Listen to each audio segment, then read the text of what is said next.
Akhir-akhir ini pasti kalian banyak melihat video-video atau portal berita di sosial media yang menunjukkan keburukan dan aksi kebrutalan dari suatu instansi yang sering kita sebut dengan nama polisi.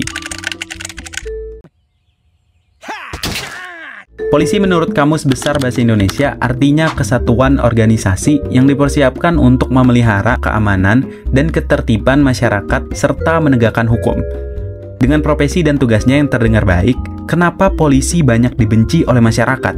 Apalagi setelah viralnya lagu Bayar Bayar Bayar.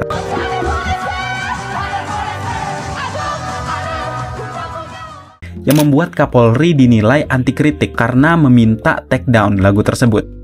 Seperti yang kita tahu, polisi harusnya menjadi pelindung dan pengayom di masyarakat yang dapat memberikan rasa aman dan nyaman di suatu lingkungan bermasyarakat. Tapi dengan kekuasaan berlebih yang dimiliki polisi, banyak oknum yang berusaha memanfaatkan dan menyalahgunakan kekuasaan tersebut dengan berbagai macam cara. Bagi yang belum tahu, dilansir dari editorialkaltim.com, polisi di negara Konoha mendapatkan peringkat pertama dalam kompetisi perebutan gelar polisi paling korup se-Asia Tenggara. Prestasi yang sungguh membanggakan bagi masyarakat Konoha. Ada banyak sekali cara yang digunakan polisi Konoha dalam memperebutkan gelar juara yang satu ini. Seperti hal yang paling sering kita lihat dalam kehidupan sehari-hari.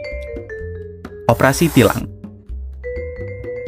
Banyak para oknum polisi meminta uang dari pengendara yang melakukan pelanggaran agar tidak ditilang.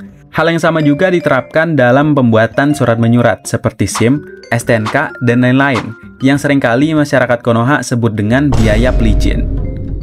Penyalahgunaan barang bukti juga dapat menjadi kesempatan para oknum-oknum polisi tersebut untuk mendapatkan uang tambahan. Seperti dalam contoh kasus Irjen Teddy Minahasa di tahun 2022 yang menjual barang bukti sabu untuk diedarkan kembali. Dan juga dalam beberapa contoh kasus lain, seperti penjagaan polisi dalam bisnis ilegal seperti judi, prostitusi, dan tambang ilegal yang dimana polisi menerima setoran dari bandar atau pelaku bisnis ilegal tersebut. Tidak hanya sampai ditindak korupsi, oknum dari kepolisian juga seringkali melakukan tindak kekerasan yang membuat masyarakat merasa geram.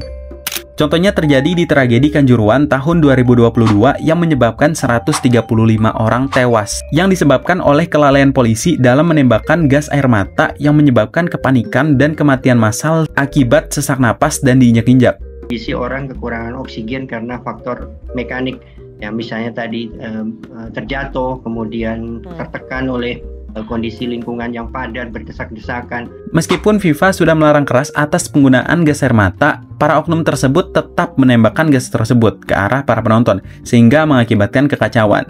Masih banyak lagi tindakan dari oknum-oknum kepolisian yang membuat nama instansi ini semakin buruk di mata masyarakat.